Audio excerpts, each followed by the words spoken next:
Welcome back, everybody, to lecture 5, which actually is lecture 6 because we did mindfulness and physical health first, which was supposed to be lecture 6 first. So anyway, I guess this is the first virtual lecture, in any case, on mindfulness and mental health. So,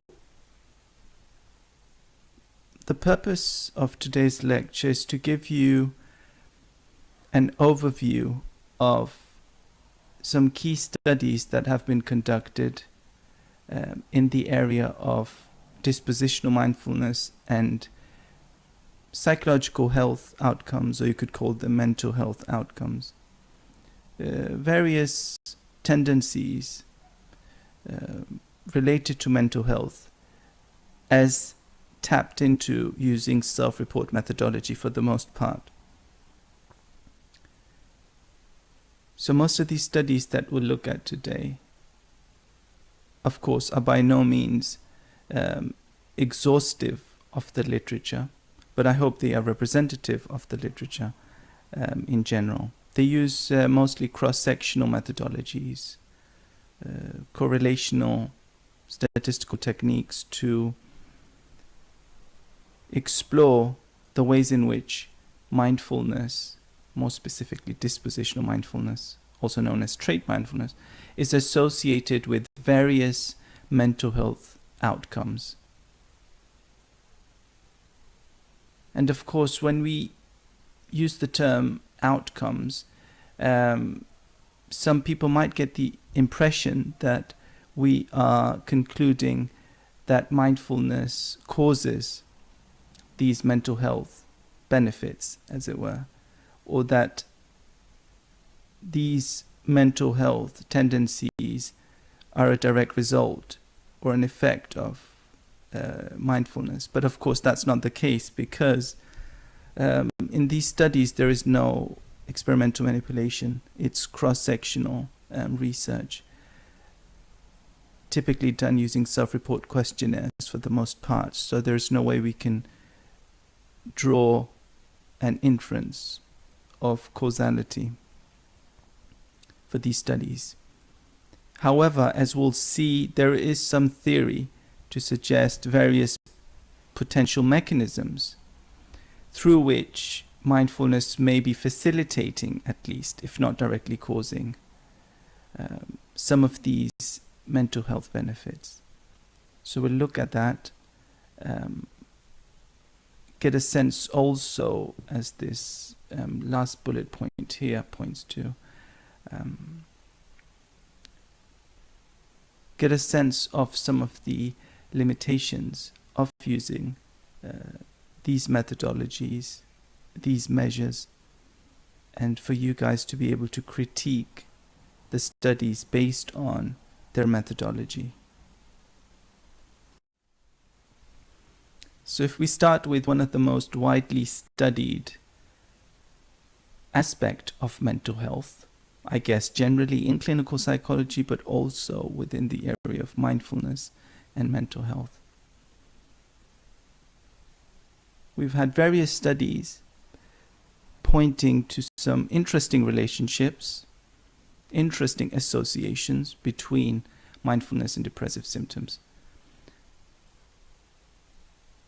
So let's look at a couple of key terms here, maybe just to refresh your memory. I think we've touched upon these in previous lectures. So what's rumination? Can be defined as repetitively thinking about a negative event or state of mind, usually after it has happened. That's rumination. I think in a previous lecture we differentiated between rumination and worrying, where we said that we typically worry about events that haven't yet happened, and we ruminate about events that have happened already. So that's one aspect that has been studied in relation to mindfulness. The other one is brooding by Trenner et al., 2003, who divided rumination into brooding and reflective pondering. So let's look at this distinction,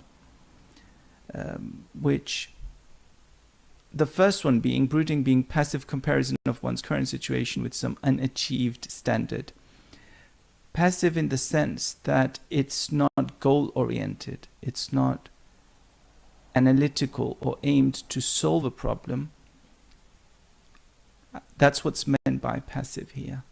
As opposed to what? As opposed to reflective pondering, according to these researchers anyway, which is a purposeful turning inward to engage in cognitive problem solving to alleviate one's depressive symptoms.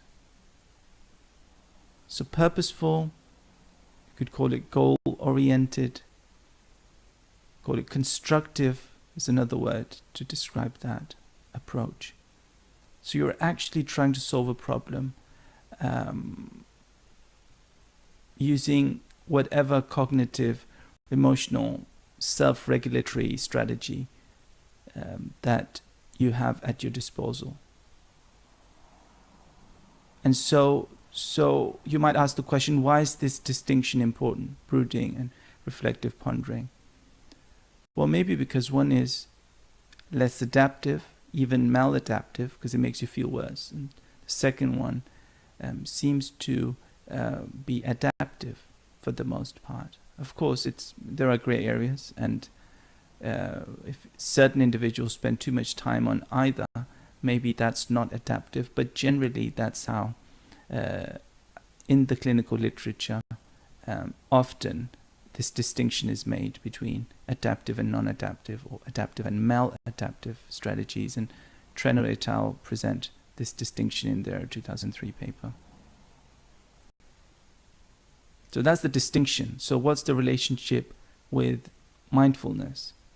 Well, the last bullet point here, 2014, Eliva et al.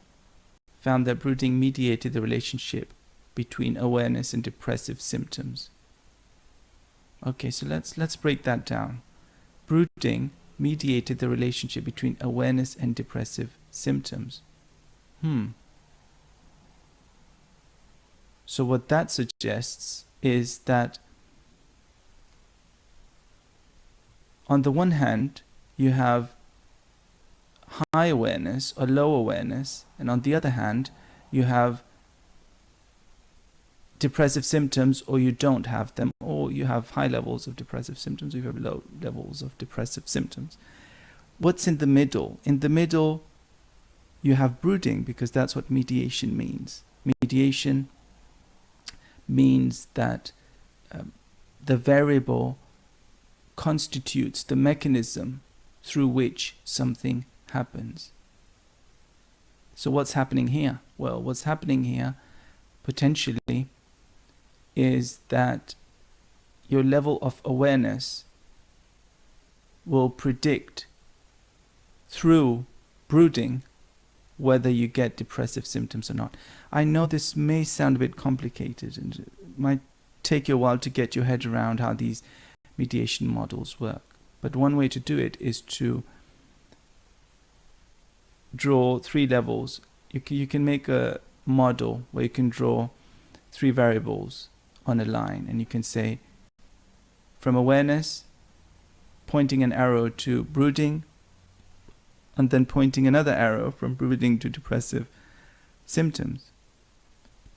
And the idea is that high levels of awareness means low levels of brooding, which means low levels of depressive symptoms. Okay, and the reverse is also true. So low levels of awareness might be accompanied by high levels of brooding, which in turn can predict, according to this study, high levels of depression. Okay? So your level of awareness negatively predicts your depressive symptoms according to this study. And it does it through brooding. Okay, so that's another way of putting it.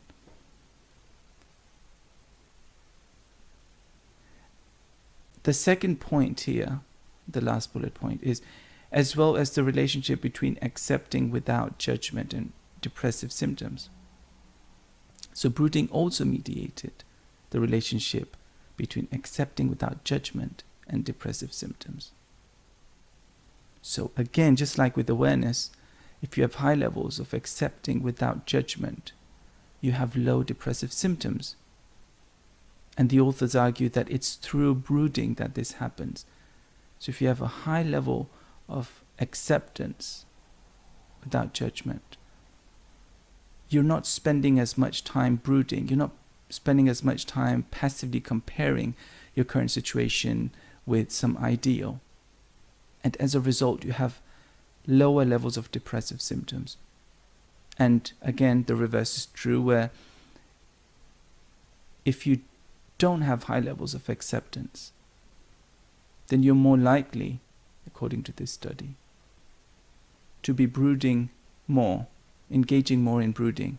I don't know, brooding more sounds funny, but engaging more in it. And as a result, your depressive symptoms will be higher. So that's what these guys found. And you might at this point want to pause for a second, get your head around this concept and this proposed mechanism of having higher or lower depressive symptoms. Now, so this is the second slide associated with the same study. So let's consider for a moment the various interpretations of these findings.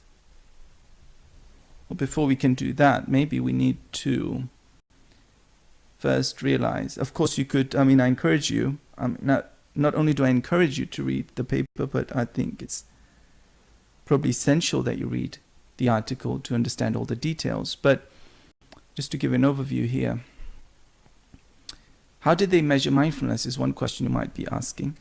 And they didn't measure any of the two ones that we've covered in our lectures, namely the MAS or the FFMQ, but instead the Kentucky Inventory of Mindfulness Skills. And only two of its subscales showed a brooding mediation effect. Awareness and accepting without judgment. So these are the two that we just looked at on the previous slide.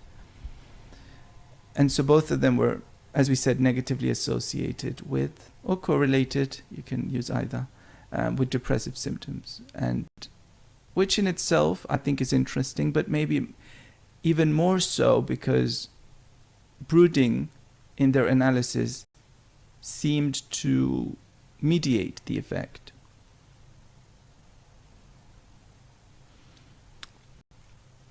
And of course,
So what are some of the examples that Eliva et al. Give for their results? As you would expect, awareness is pretty much the opposite of brooding, in some sense anyway. Because, well, at least in the sense that if you're aware of something and if you're mindful, if you use that, which sometimes awareness, as we saw in the first lecture and first seminar, is an important component of mindfulness. So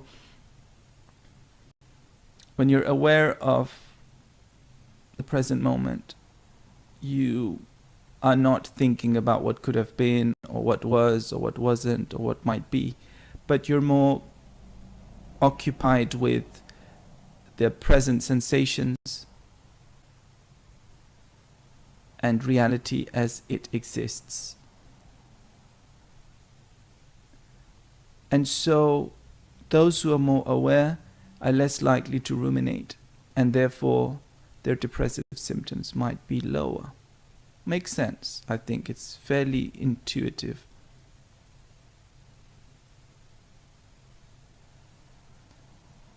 The individual is also less likely to identify with their thoughts, so can become an observing self, which creates a distance from the negative thoughts and emotions. So you become an observing self. Some people have described this as a distancing, self-distancing, as opposed to the self-isolation that a lot of us are experiencing these days, or social distancing, I guess. So self-distancing in the sense that you're not taking too personally a lot of the thoughts or experiences that you experience every day. Now that may sound a bit funny, or that may not sound particularly healthy, but the idea here is that when we get too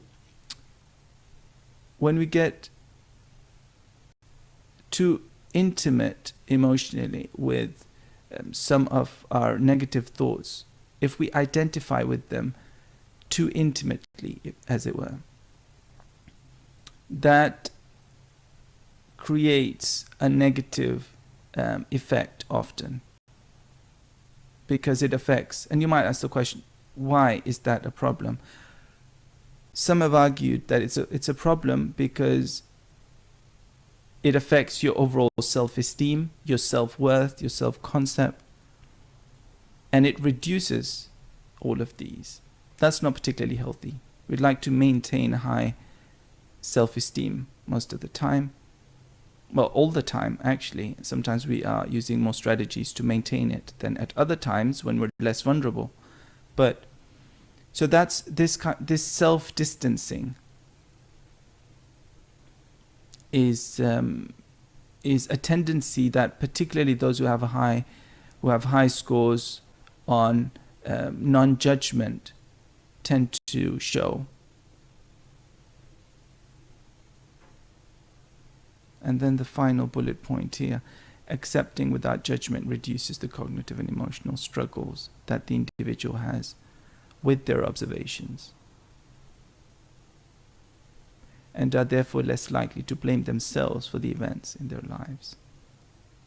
So that reminds us a bit of internal versus external locus of control, how invested we are personally with our experiences, particularly negative experiences. I think it's important to emphasize that, because a lot of the pleasant experiences doesn't seem to be an immediate danger, as it were, to identify closely with them based on a lot of these studies.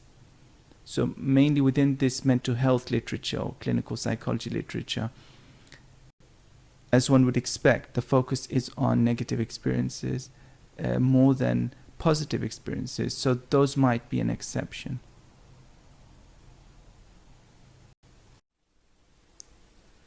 Right, so some more literature here on anxiety and depression.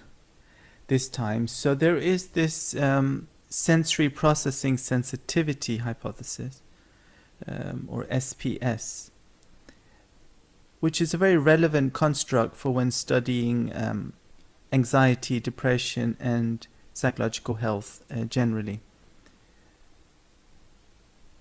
Some of these studies have shown that, as it says on here, high SPS individuals are more attentive to and affected by subtle environmental stimuli and more easily bothered by unpleasant stimuli such as noises and high or low temperatures. So basically this tendency of individuals to be highly sensitive to stimuli. And well, what is the link to anxiety? It turns out that these individuals who score highly on measures of bodily sensitivity, there is actually another term for it, and there are some self-report measures out there that tap into the same construct, but they call it something slightly different, such as somatosensory sensitivity or something similar to that. So it turns out that individuals who do score highly on such scales experience more anxiety and possibly also depression, according to Liss et al. 2005. Why is that? Well, you might you might have some underlying underlying tendency to overreact to stimuli. Well, overreact in the sense that compared to other individuals, you might be sitting, for example, somewhere outside in a restaurant, which obviously isn't happening these days very much, but in a more normal world, or the world as we knew it recently, you would sit somewhere publicly and your friends might not be bothered by the loudness of the music in the restaurant, for example, or maybe the table next to you, there were some noisy individuals. Well, they were noisy to you, but not to your friends. So you had an increased reaction to the noise, and you were bothered by it. And sometimes it's manifested in other ways as well, such as going, maybe preferring not to go to loud places in the first place, right? So clubbing and so on, some people would say that they really don't like the loud music in there, and that's one manifestation of it. And there's of course several others. Some people get cold very easily, get hot very easily, and so on. So it could be noises, it could be temperature, it could be anything. And what all of these have in common is a reaction based on your perception, using your various senses. And so because of that increased reaction, if something is bothering you cognitively, emotionally, in addition to these environmental triggers, it could more easily result in a triggering of a full-blown anxiety diagnosis, or at least some symptoms, as well as depression. So that's the rationale here. That's why it's relevant to anxiety and depression. So what's mindfulness got to do with this? According to this study from 2012 by Becker and Moulding, SPS predicted anxiety only when mindfulness and acceptance were low. So, as we know from previous studies, SPS does indeed predict anxiety and anxious reactions. If not a full-blown anxiety diagnosis, then at least anxiety-related symptoms, whether it's measured physiologically or through self-report. So we know that from previous studies. Now, this particular study then showed that this only happens, so this high SPS leading to anxiety only happens when mindfulness and acceptance are low, according to this study. So, what might be going on here? The second point here says mindfulness moderated the relationship between SPS and anxiety and or depression. So what does moderated mean? So we've looked previously at mediators. So as I explained, mediation is when a variable acts as a mechanism through which an effect occurs. Okay, so A leads to B, but through C, for example. This is the intermediary step, as it were. So what's moderation and what's a moderator? Well, a moderator is a variable that either enables or disables, or I guess another way of putting it would be to say that it turns on or off the switch for an effect. So something happens only when that condition is met. For example, in this case, SPS leads to anxiety, or maybe you have to be a bit careful about saying leads to, but anxiety or depression can be predicted from SPS, I think is a more accurate way of saying it, only when mindfulness and acceptance, which I guess you could see as a facet of mindfulness, are low.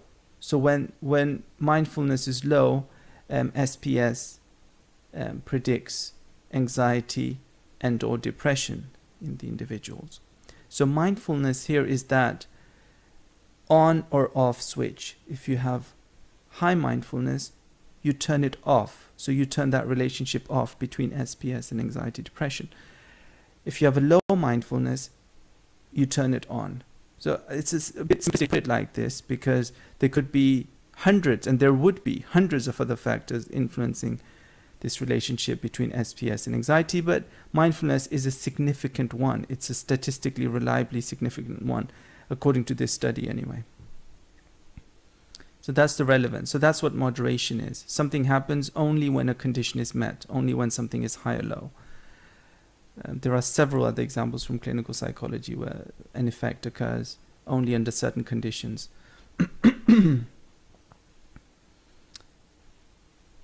So these findings would then suggest that while mindfulness can increase the sensitivity to the environmental stimuli, the quality of the attention is adaptive as opposed to being dysfunctional. So another word for maladaptive, I guess, dysfunctional is.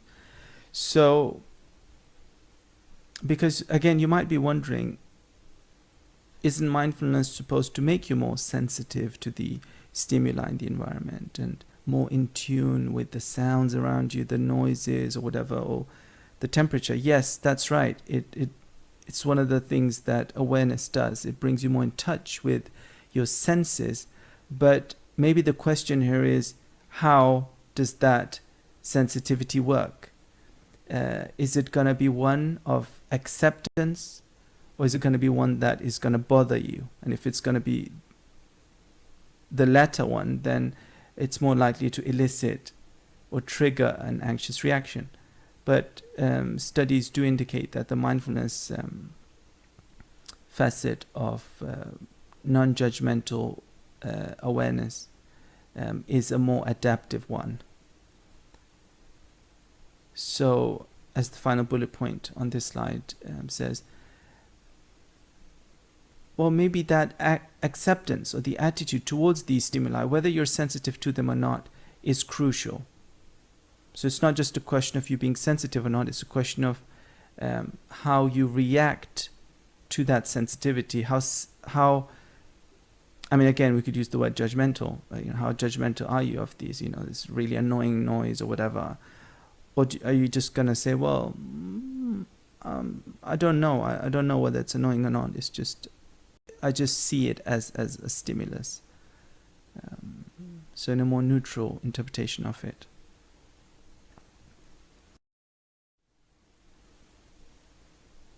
And of course, we've touched upon emotional regulation and its relevance to mindfulness previously.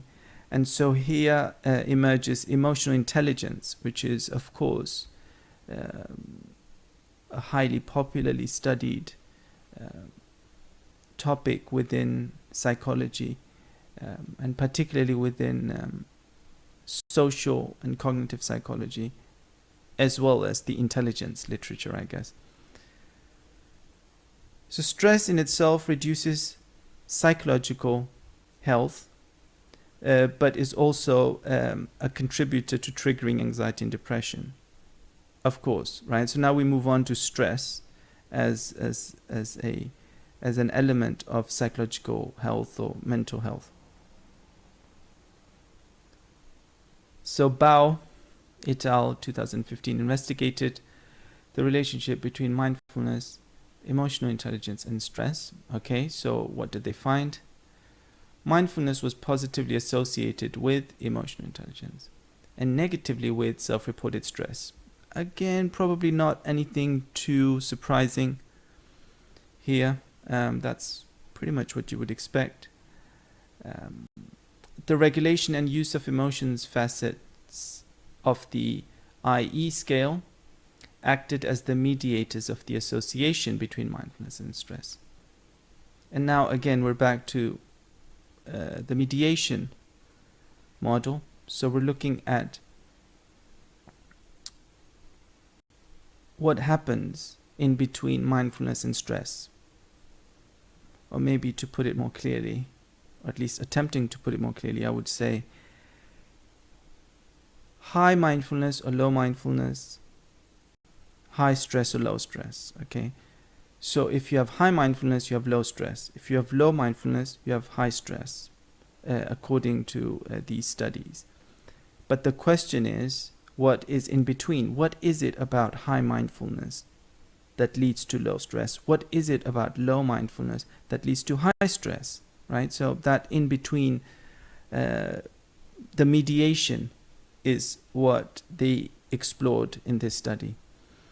And it turns out, as it says here, regulation and use of emotions. So just like measures of mindfulness have facets, so does the IE scales, right? They also have facets. One of those is called regulation. Another one is called use of emotions. How do you use your emotions? How do you regulate your emotions? And these were exactly the two variables, or I should say facets of the IE, that explained the middle step between mindfulness and stress. In other words, if you're high mindfulness, okay, the reason that you would have low stress is because of your ability to regulate your emotions, to use your emotions constructively as opposed to in a dysfunctional or maladaptive way. And again, I mean, I guess we could debate as to who decides what is dysfunctional, who decides what's maladaptive. It's very easy for me to say, well, this is adaptive, this is not, and you might disagree. Of course, that's a huge debate in the literature. But when it comes to psychological health outcomes, when it comes to mental health outcomes, the literature does seem to point to certain strategies being more adaptive in the sense that they result in a healthier psychological health profile, if you like, as opposed to an unhealthier. And then you might discuss, well, what is healthy, what's unhealthy? Well, if people have a high level of well-being, if they not many things are troubling them, they would be said to be in a healthier state of mind. And so that's what constitutes our yardstick for determining what is functional, what is dysfunctional. Because you might see that as a paradox, actually, because when we talk about mindfulness and we talk about non-judgmental, who are we to say something's functional or dysfunctional? Well, if people feel happier, if they say they're happier generally, as opposed to the opposite, then maybe that's more adaptive, I think. I think that's fair, but of course debatable. And is indeed debated quite violently sometimes by researchers. So mindfulness might be increasing emotional self-regulation and using the emotions constructively as they arise, particularly negative emotions, constructively.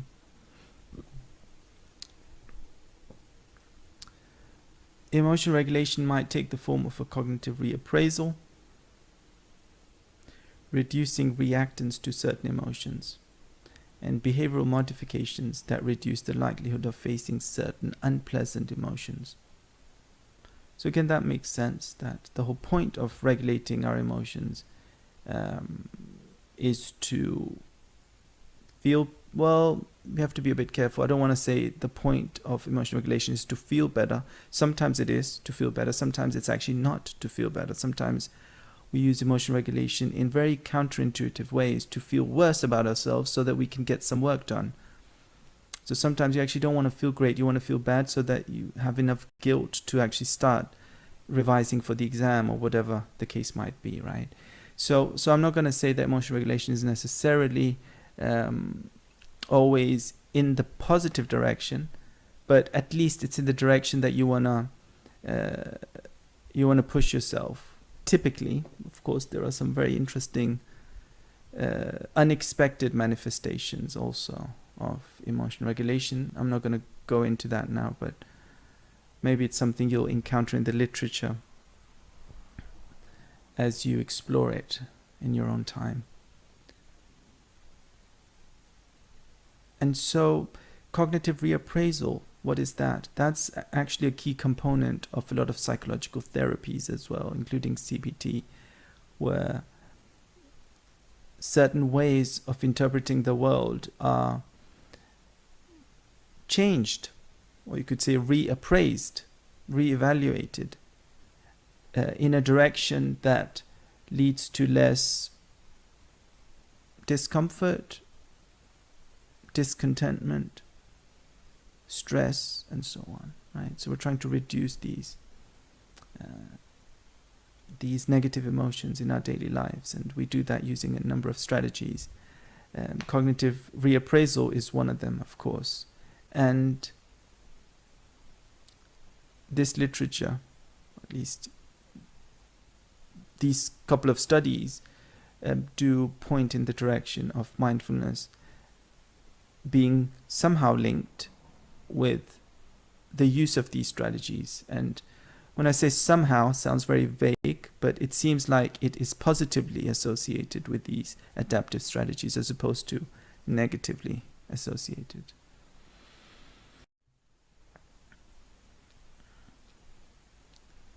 And so that takes us to another question, which is, because we haven't spoken too much about emotional intelligence, we've mentioned emotional regulation on a number of occasions in this module, but not so much emotional intelligence.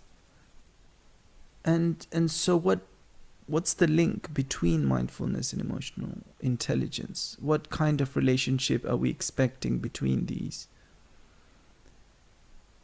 And Brown et al. 2007 have argued that the emotion regulation element of mindfulness is central because meditation practice involves substantial emotion regulation. By the way, sometimes it's referred to as emotion regulation, sometimes emotional regulation, and both are correct. Different authors use them interchangeably, just in case you're wondering. Now,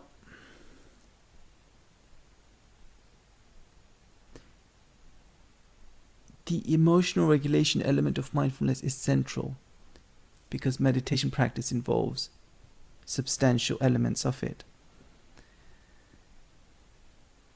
So one question that arises here is, how does meditation involve this? And why would emotional regulation be so central in mindfulness? And then maybe this is a good time for you to revisit some of the facets that, for example, FFMQ proposes,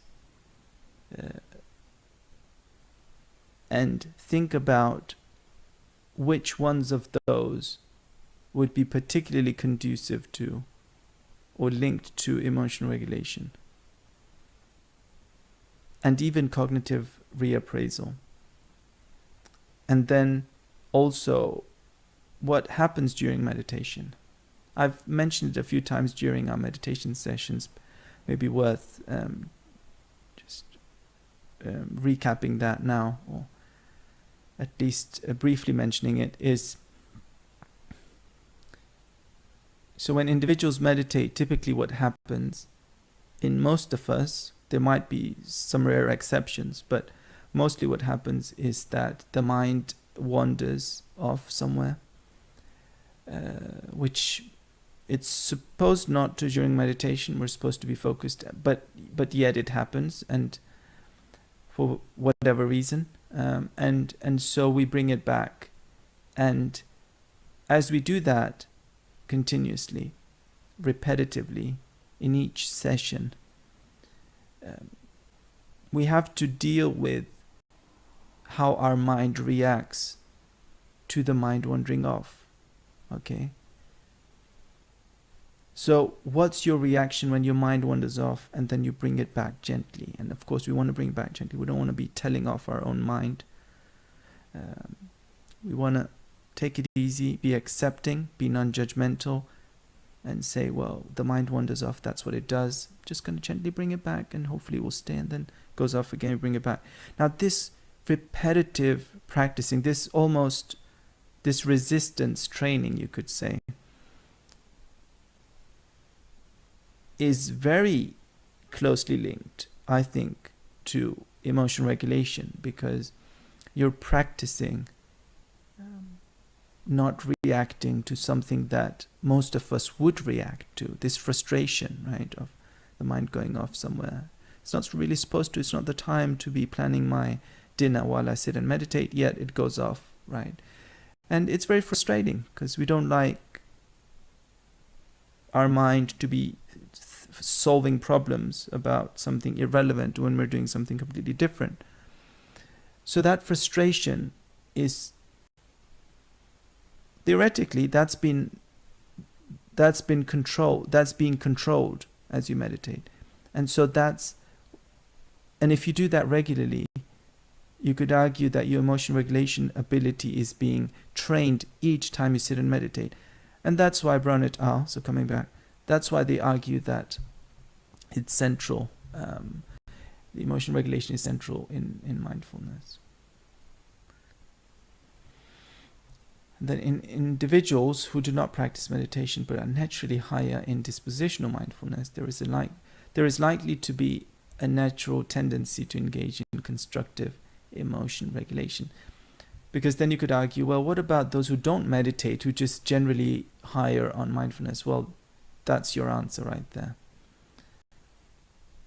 Similarly to high emotional intelligence individuals high in DM are likely to process and interpret situations in a constructive way. So again, there's an example here about seeing things as challenges, as opportunities for growth, not as a catastrophe.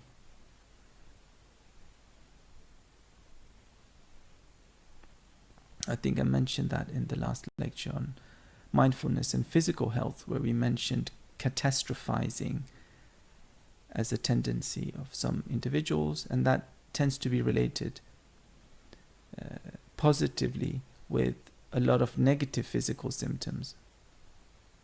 So maybe I should just repeat that. So it's linked positively with negative symptoms, which means that the more you catastrophize, the worse your chronic pain symptoms, the more your pain, the less your ability to cope with any physical illness that you have based on the health psychology literature. Chambers et al. 2009 further argue that high levels of mindfulness, especially through meditation practice, can increase one's metacognitive insight, which is a big word or a big term. I'll just come back to that. Whereby thoughts are seen as transient mental events rather than necessarily accurate representations of reality. That's what metacognitive insight pretty much means.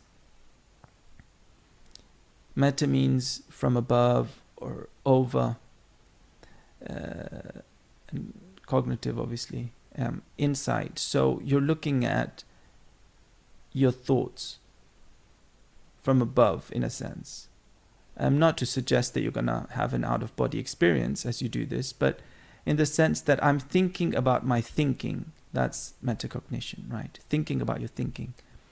So if you're sitting down somewhere or standing up, whatever you're doing, and it occurs to you that, that's interesting. Whenever I see that person, I tend to get these particular thoughts, whatever those thoughts might be.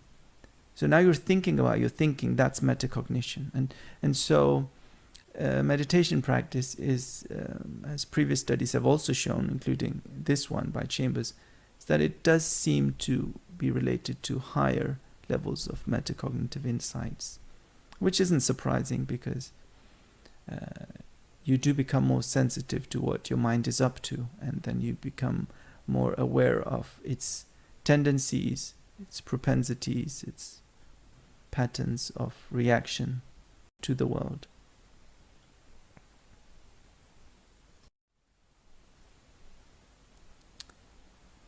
So far we looked a bit at anxiety, depression, stress, emotional intelligence, regulation.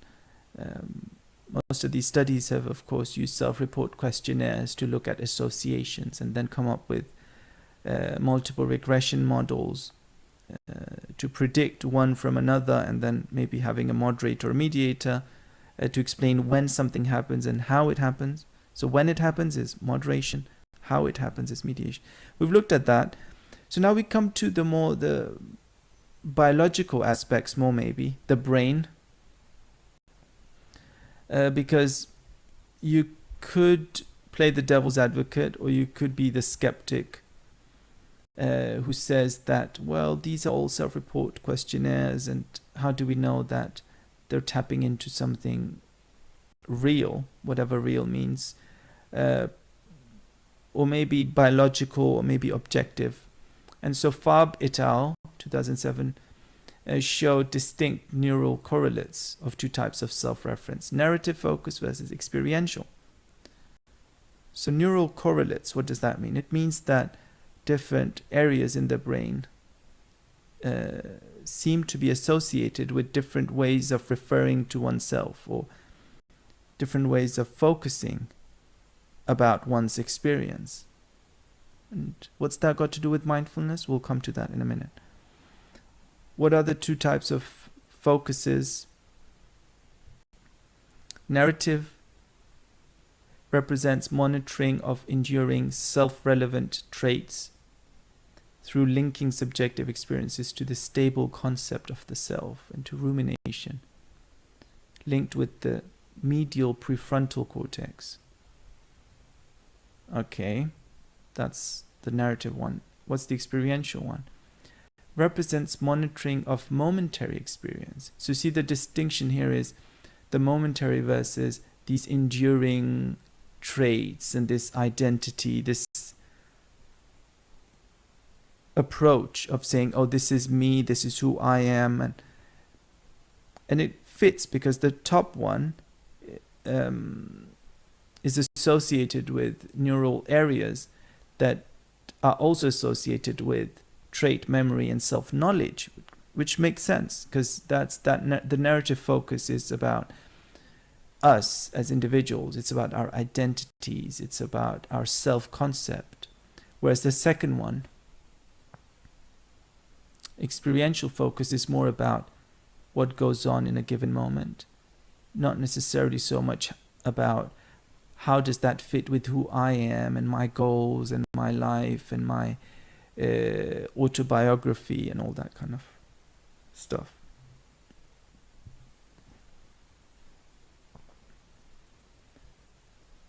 And what's more is that these different ways of focusing on our experience on a day-to-day basis becomes very habitual, which is probably not very surprising. The way we process things is often very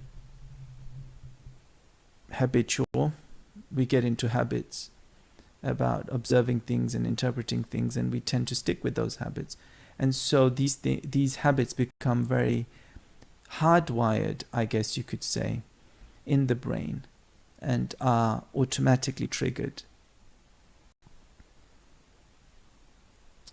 So that's the first part. The second part is, well, it turns out that they are changeable through practice of meditation, attentional training, as with anything else, right? So you practice the piano or the violin for 1 hour every day, and after even a week or 2 weeks, or definitely after a year or 2 years of doing that, your brain hardwires differently, right?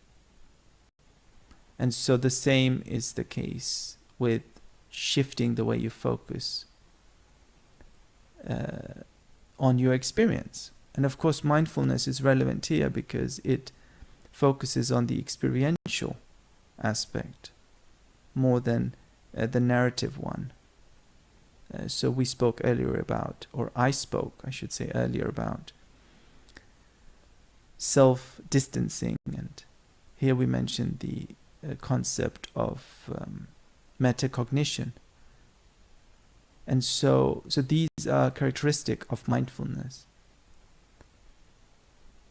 and various facets of it as proposed by the FFMQ, but even traditionally, this idea that we focus on the experience, on the momentary experience, and it's not as important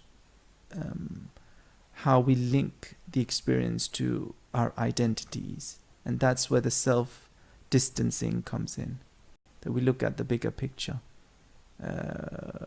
which is our experience according to mindfulness philosophy, or at least some of it, rather than being caught up with our identities and with our self-concepts, which is, of course, it's a normative statement to say that that's the ideal, but at least that's one of the prescriptions in the literature.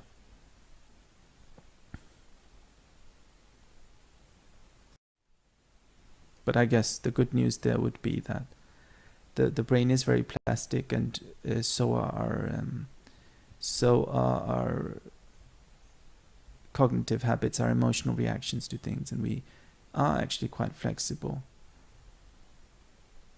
in the long run, even if it doesn't seem like it in the short run. But are there any differences between mindfulness and emotion regulation? Because we've looked at some of the overlap. Mindfulness-based strategies for mental health are in principle based on deliberate training and regulation of attention, emotions, and reactions to events. So deliberate is the key word there. ER strategies can be conscious or unconscious or automatic. Well, unconscious or automatic, of course, being the same thing.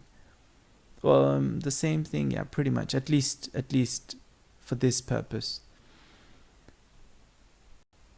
So some people, Gross and others, have proposed that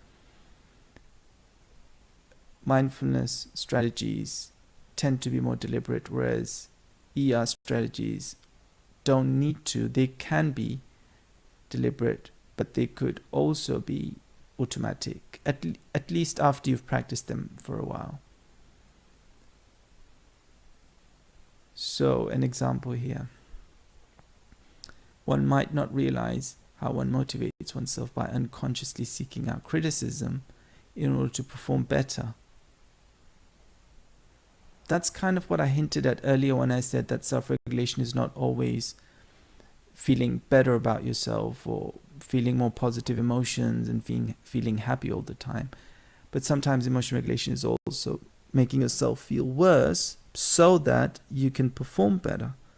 This is something we find a lot in athletes, actually, and elite performers in any area, actually, whether it's the performing arts, the music, chess players, top athletes, where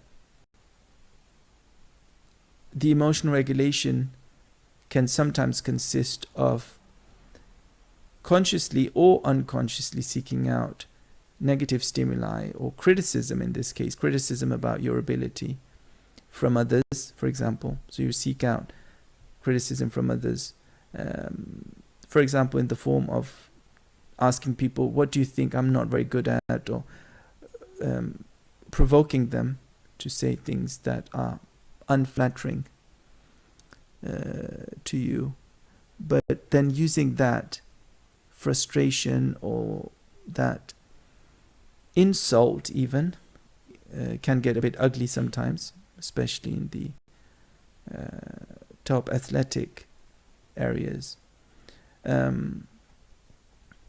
Using that as an incentive or as a facilitator for performing better, or at least working harder, right?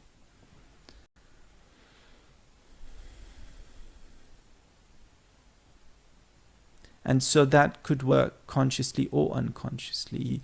You might think to yourself, you know what, I'm going to go and ask that person why I'm not so good, and I'm going to get a lot of negative comments from them, and I'm going to use that to then come back and, I'm really going to show them that I can actually do better than that. You might do it consciously like that, or you might do it unconsciously, which I think is very interesting, that we do that a lot of the time unconsciously. We don't even realize we are seeking out some negative stimuli. By the same token, you could seek out positive stimuli, so the opposite of criticism, praise. You could seek that out consciously, unconsciously, for various objectives. Sometimes very adaptively, sometimes not very adaptively. If for example, you have a tendency to want people's approval very compulsively, then that might not be a very healthy approach. But you could have all sorts of interesting strategies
Which brings us to this very interesting concept of experiential avoidance,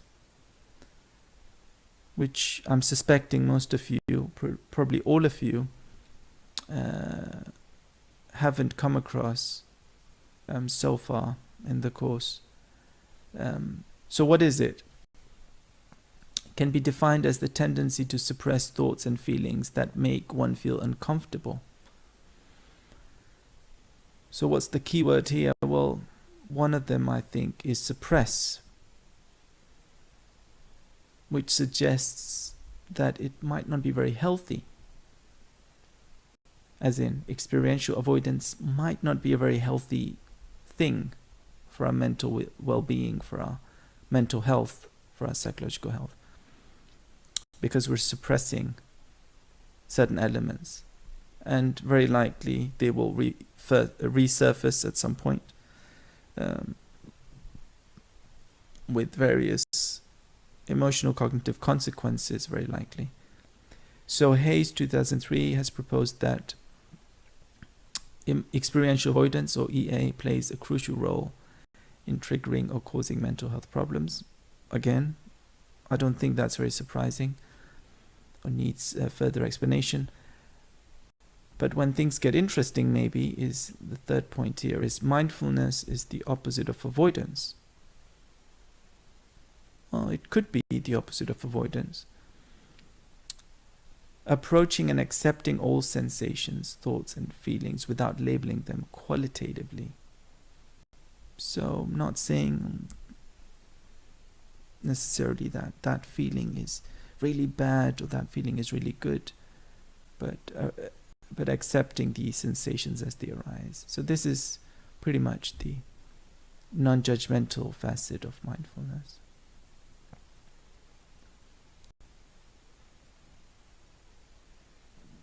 In the general psychology literature, a distinction has also been made between approach and avoidance orientations, which are cognitive behavioral traits or patterns.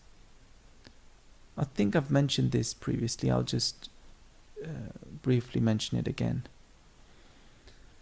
So approach avoidance orientations refer to two distinct patterns that individuals show in how they react in situations. Approach is when we want to face whatever is happening and to us and confront it and deal with it, basically. If it's a problem, solve it. If it's a pleasant thing, just take it in, right? So whereas avoidance is, as the name suggests, we suppress it, we try and pretend it's not there, or whatever else we might do. So this is in the general literature. It appears a lot in mental health, in the mental health literature and health psychology literature. We talk a lot about these two orientations in those areas, and it's quite interesting how they relate to the way we react to challenges in life, to pain, to mental health symptoms, to social conflict, and so on. I'm not going to get into that now, but you might want to look it up, and you'll come across a lot of really interesting studies about these orientations. But why are they relevant to mindfulness?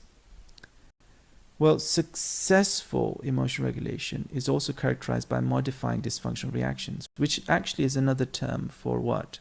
For cognitive reappraisal, which necessitates approaching, not avoiding, emotions from the whole spectrum.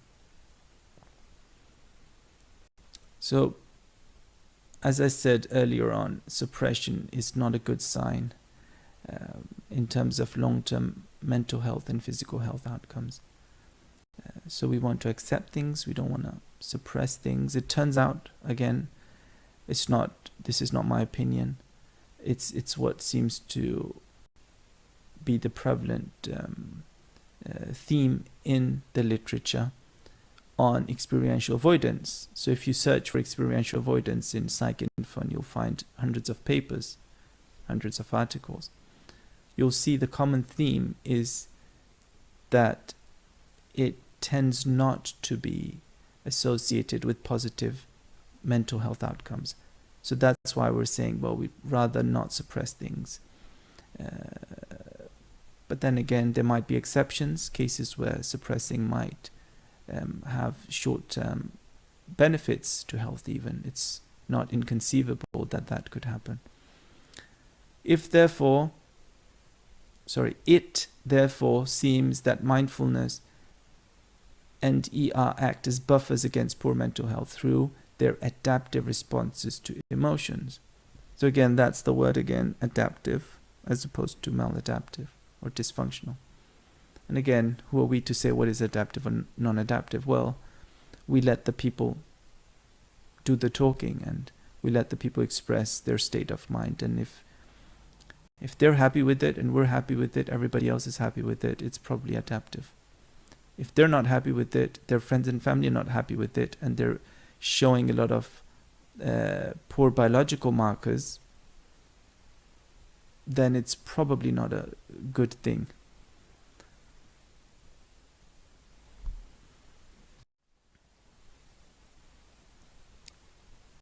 And so just to elaborate a bit on that, so what is it about this avoidance or suppression that could have these effects? Why can't we just suppress things? Well, maybe we can, who knows, but at least based on these studies and some of the underlying theory, the idea is, well, some of the ideas are suppression and avoidance require cognitive resources and effort, which can fatigue the individual and reduce their efforts in other important domains of life, studies and work, for example. So we want to do things that we're supposed to be doing. We want to get on with life, want to be productive and whatnot. We want to do things that make us happy, I guess. But then when you're suppressing things, you're avoiding things. You're avoiding facing challenges, and maybe you're pretending they don't exist. This requires, according to this theory, and actually according to a number of theories, not just these authors on the previous slide, but actually a lot of psychological literature, including the psychoanalytic school of thought.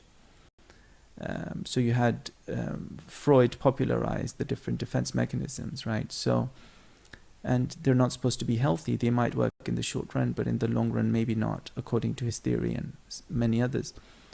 And so here we have one of those potential reasons or underlying mechanisms through which one might argue that avoidance or suppression are not particularly healthy. Why? Because they detract from the things that we should be doing. Or should be doing, I don't know. I mean, the things that we want to do, right? Work, studies, whatever. And so they fatigue the individual in the sense that they occupy your mind, they tire you, they make you feel more negative emotions. They require an effort. Even if you suppress them successfully, I guess you might not feel any negative emotions in the short run. But in any case, it takes an effort to suppress. Okay, that's the idea. Not to be confused, by the way, with repression. So suppression and repression are not the same thing. And repression has very strong psychoanalytic connotations. And I'm not going to get into that too much, but just to say that repression is, according to psychoanalytic theory, an unconscious form of suppression.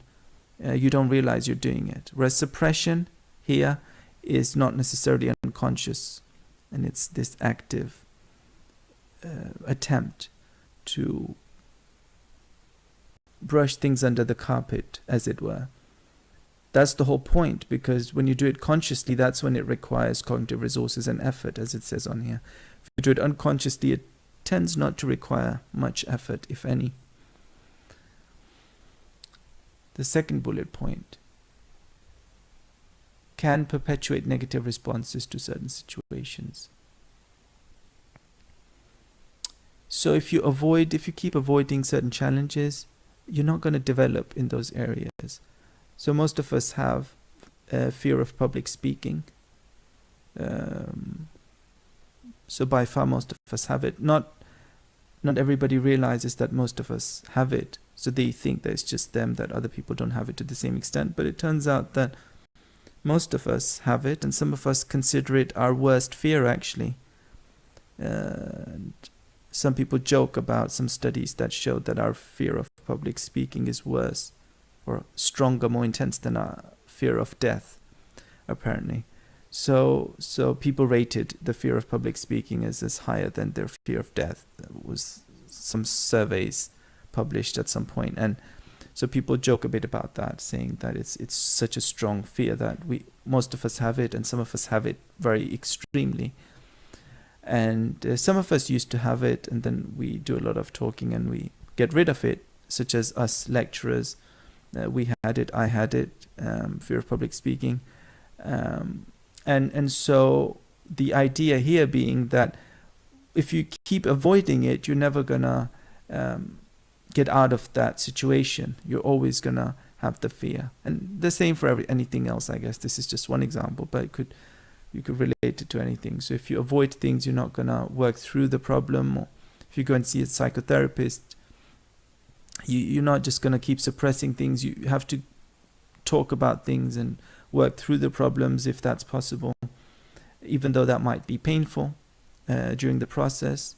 The idea is that it's more adaptive and healthy in the long run.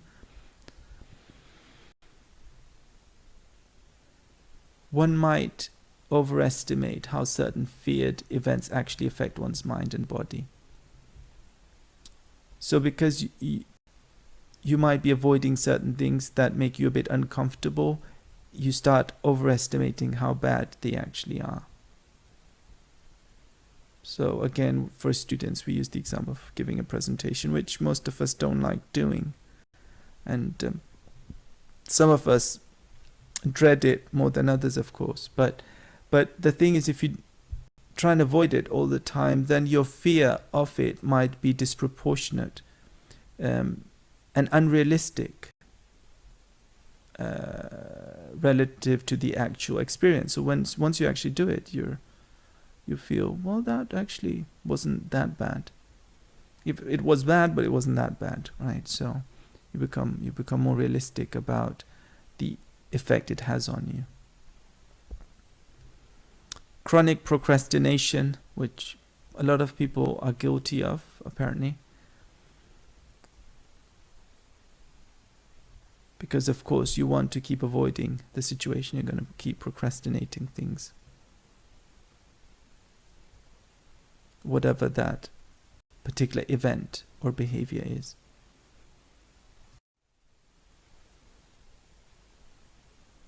And I guess there's a video here that you could watch in your own time about emotion regulation and suppressing our emotions. By the way, there's plenty of really interesting lectures and talks on YouTube by some world-leading professors on the topic of mindfulness and emotion regulation and emotional intelligence, which I encourage you all to explore in your own time, and hopefully that will further make the topic interesting to you. I hope. Right, so now we can move on to the relationship between mindfulness, depressive symptoms, and one of the most widely studied personality traits within the clinical literature, namely neuroticism.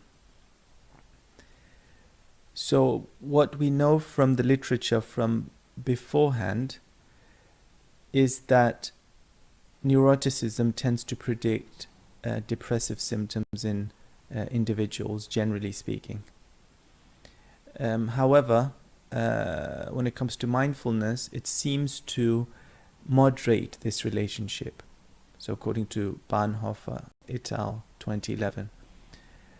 So again, it moderates, right? So it means it switches on or off that relationship between neuroticism and depressive symptoms. So, in other words, if you're high on mindfulness, according to this study, then neuroticism is not going to predict depressive symptoms. You could be neurotic but not have depressive symptoms. And likewise, if you are low on mindfulness, the neuroticism will predict depressive symptoms, at least in this study again, of course. And you can revisit the study, you can read the article and understand what sample size they used, what the demographics were of the participants, and what the screening process was in order to appreciate how generalizable this finding might be. And of course you can do that for any other study that we cover as well. So neuroticism was significantly related to depressive symptoms in individuals scoring low or medium, but not those who scored high. So if you're low or medium, which most people would be, given the normal distribution of these scores, then you're not, as it were, protected against the depressive symptoms. But if you're high on mindfulness, it seems to have this protective effect.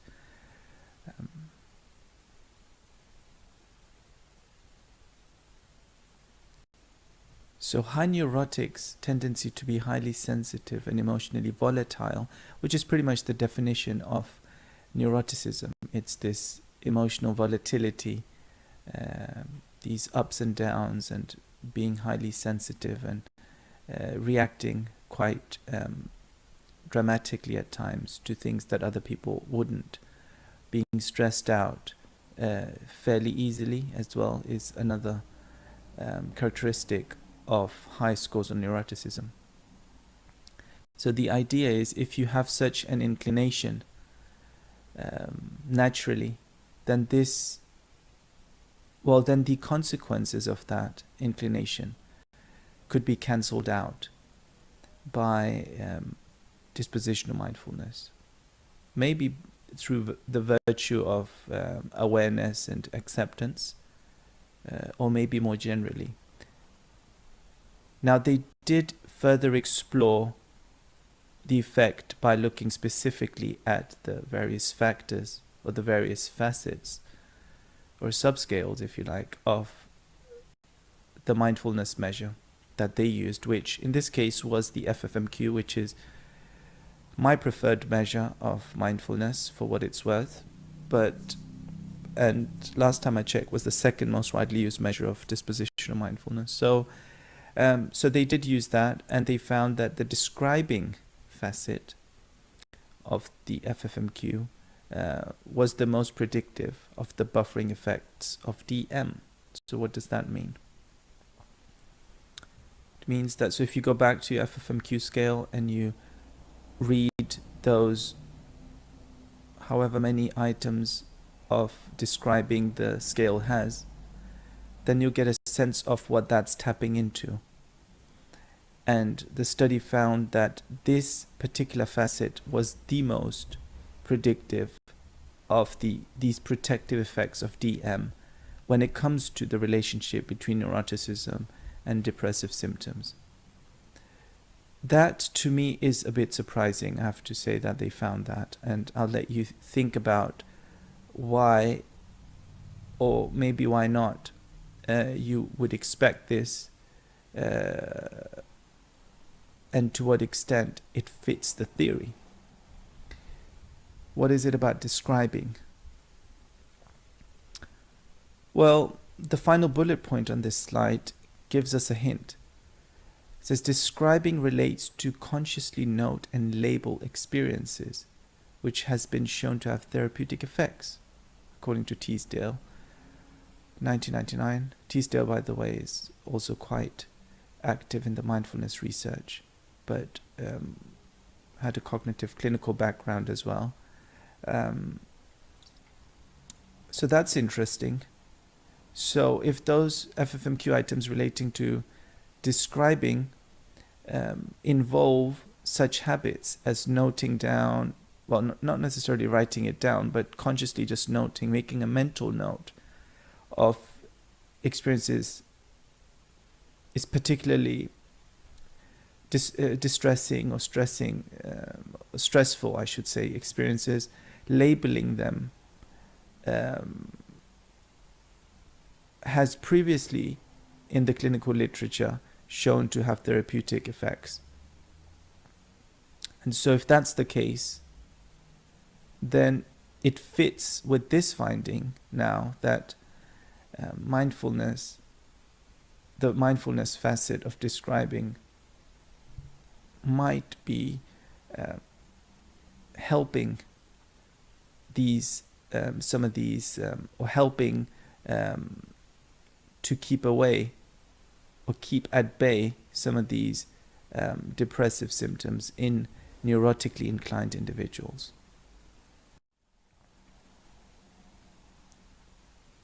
So again a bit more biology here. Mindfulness and neuroendocrine responses.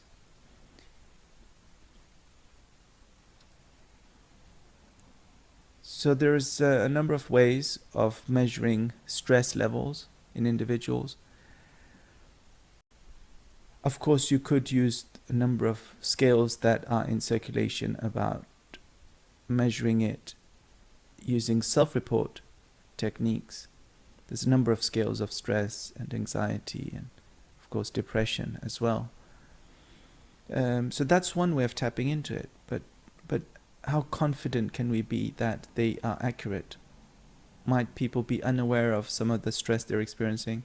Might they overinflate or exaggerate some of the stress that they might be experiencing? How subjective is it? And what effects, if any, does mood have on the individual's responses? So one way around that is to use biological measures. Some people call them objective measures, and you can always debate as to how objective they are. But given that they're out of the participant's control, you can't control your neuroendocrine responses, at least not most of us. You can't control your blood pressure or your sympathetic nervous system. And so more recently, researchers have started studying some of these biological markers. I mentioned earlier one of the, or maybe it was more in the previous lecture on mindfulness and physical health, that we mentioned some of the inflammatory markers in the blood that are measured to triangulate what people are telling us in self-report instruments. Anyway, coming back to this slide, cortisol is one of the most widely studied stress hormones.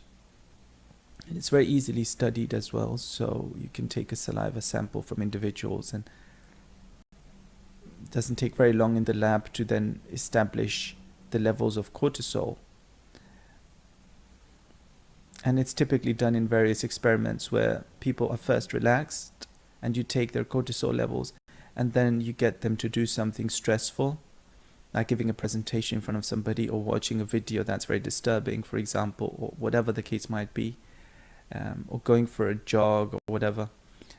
And then you measure their cortisol levels again afterwards through the saliva typically, which is the most easily studied way, I guess, in the lab to be taking these saliva samples before and after an activity. And so some of the research here, and you can watch this video in your own time, of course, but there are a number of studies that have measured it. And then the question arises, if mindfulness does indeed protect against all of these various mental health outcomes that we've looked at today, then is it just a question of people thinking that it helps them, or is it actually making any biological difference that participants wouldn't be aware of? So you wouldn't know how much cortisol is circulating in your body, how much adrenaline is circulating through your blood, what your blood pressure is, what your heart rate is. You might have a sense of it indirectly, but you won't be able to know exactly where these figures are. And that's why it's useful to measure these and see if they then link to people's self-reported mindfulness, because mindfulness itself you can't measure directly using biological instruments or variables. So you have to rely on self-report. But if that fits, if people's responses to mindfulness fit with the biological markers, then it's really good news for mindfulness research, or at least these measures of mindfulness, because it suggests that the questionnaires are tapping into something that has a link to our biology. And we looked earlier at the brain and how some of the neuroscience seems to support this notion of mindfulness having some neural correlates, some biological markers, and physiological reactions. So do watch this video, and hopefully some others as well. There's plenty of interesting lectures on YouTube, which I guess is particularly useful these days when we don't have as much or any face-to-face teaching.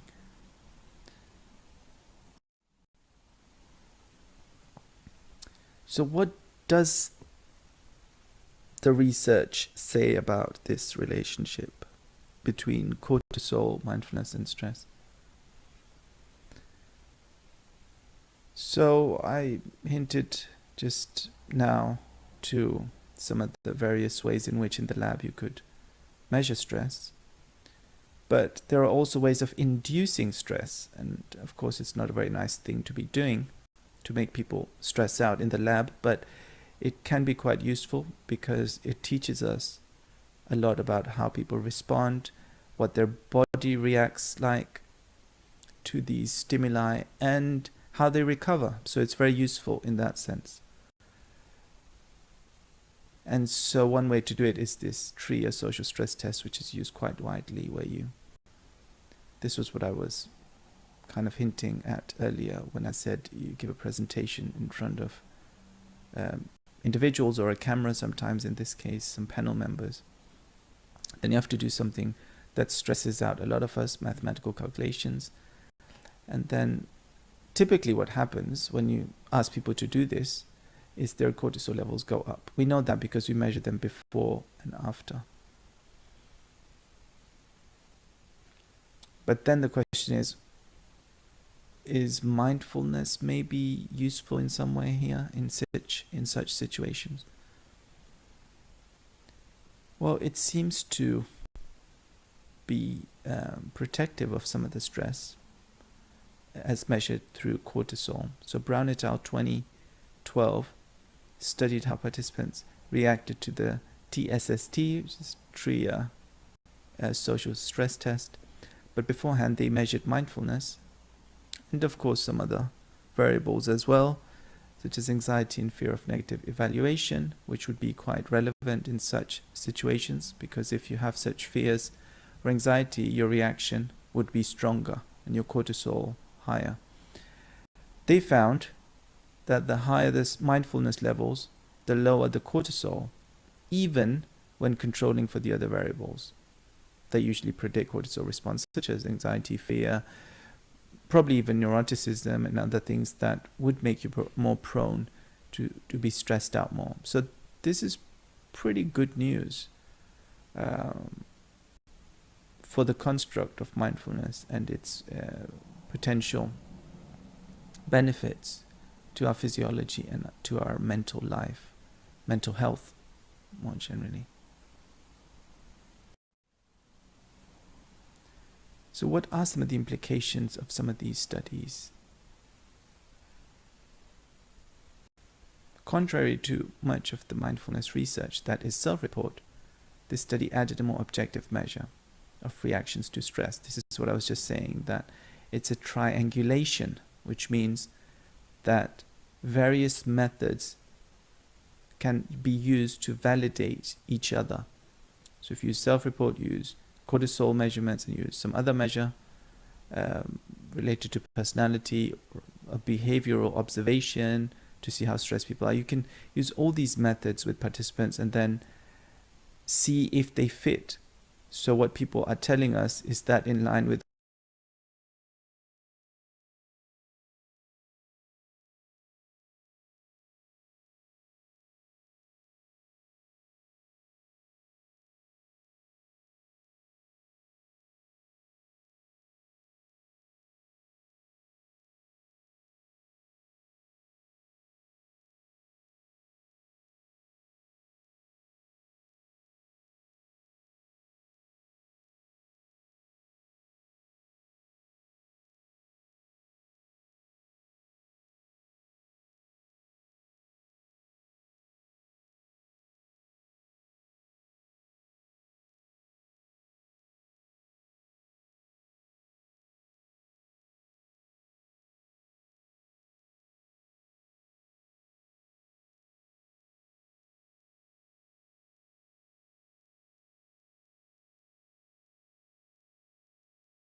So these were some reflections on how it would work that mindfulness could alleviate some of these stress responses.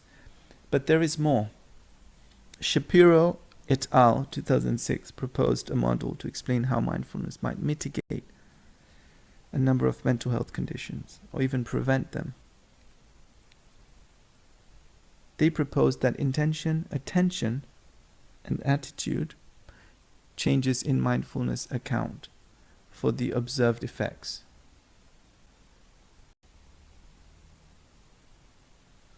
Not sure if that sentence makes a lot of sense grammatically, but the idea is that these three components of mindfulness, namely intention, attention, and attitude, transform the way we process stimuli, including threats. Because now we're talking about stress, we're talking about threats. Because we don't get stressed out unless we experience a threat, typically, or some pressure. The more severe the pressure, the more extreme our reactions, right?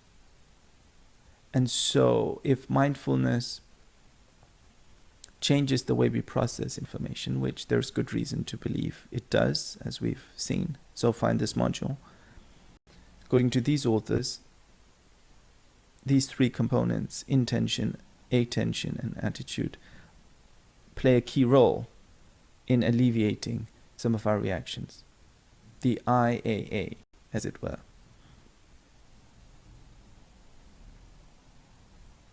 Because they create a change in perspective,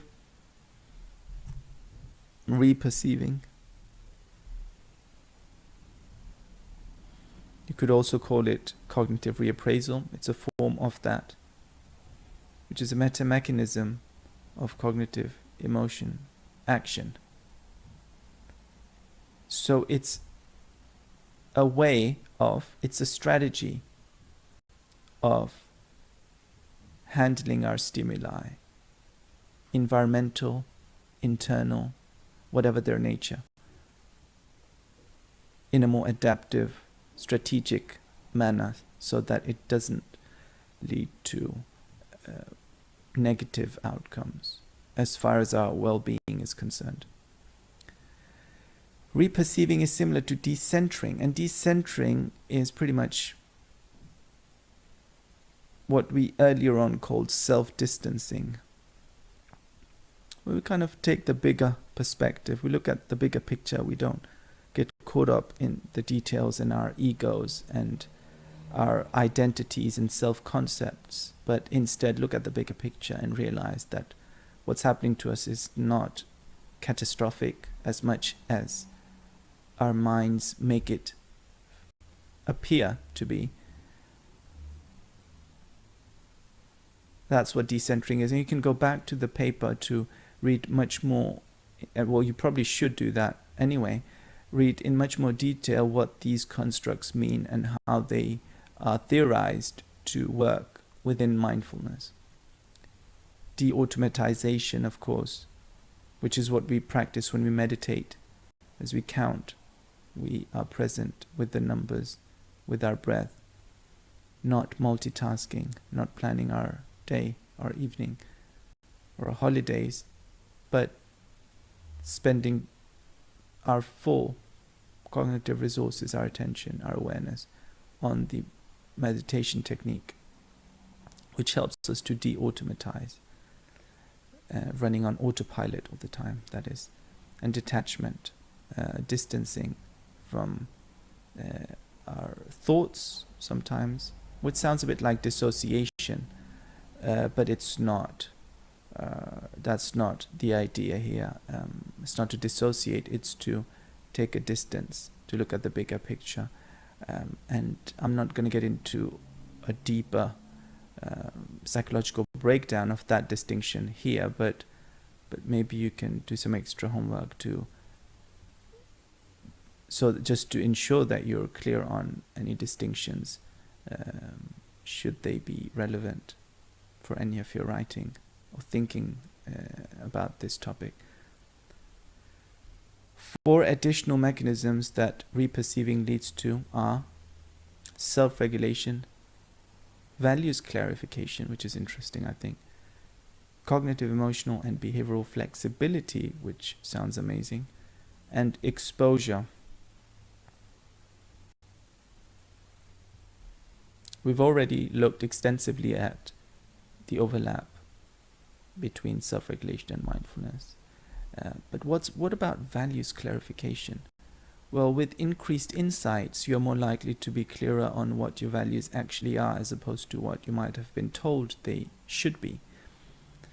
And what's the deal with cognitive, emotional, and behavioral flexibility? Well,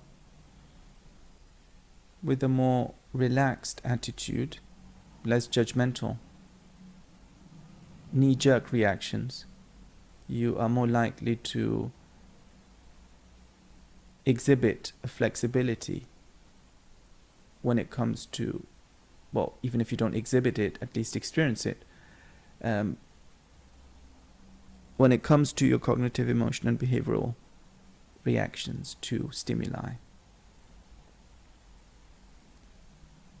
For example, intentionally cultivating a non-judgmental attention may lead to a deeper connection to the present experience, which in turn may increase self-regulation and in turn mental health. So that's kind of, we're taking the step back now and looking at the bigger picture, which is mental health and mindfulness. And these are some proposed mechanisms through which one might accomplish this goal.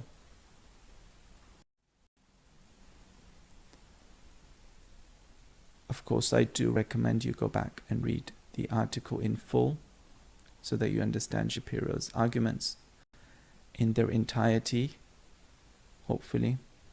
But here's some more elaboration. As I just said, values clarification through this introspective or self-insight,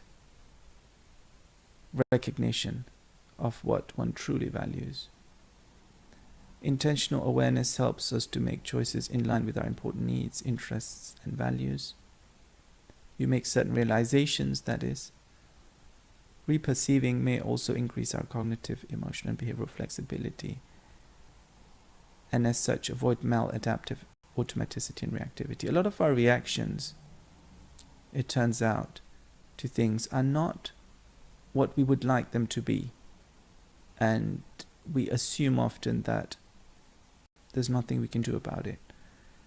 This literature suggests otherwise. Suggests that you can, and that's the whole point with cognitive reappraisal, with training the mind, with undergoing psychotherapy even, that there is a transformational process that takes place through which some of our automaticity, especially the part of it that is maladaptive, can be eliminated to allow for more constructive reactions, more adaptive strategies, and so on. So that's really good news from a theoretical point of view, and well, from a clinical or therapeutic point of view as well.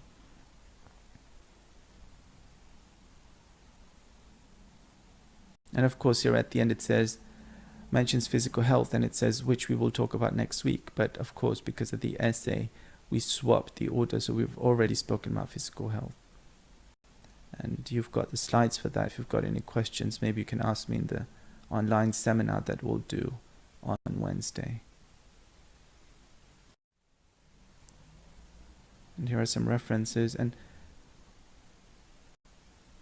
I do encourage you to read more widely than this. These are just a few, okay, just to whet your appetite, as it were. Do read more extensively, and of course you don't have a textbook for this module, but you do have a lot of articles that you could read, do your own searches. Maybe a good place to start is, and I might be a bit biased here because it's my own article, but the one you see at the bottom, which I published in 2018 with some of my students on the Masters in Health Psychology. Tomlinson et al. 2018, which, as I say, I published with some of my students in health psychology. And the reason that's a good place to start is because it's a review paper. It's a review article, which means that it summarizes the general state of affairs within the area, and it's quite recent, as you can tell. So it might be a good place to start to get an overview, and then after that you can revisit some of the individual articles that we've covered.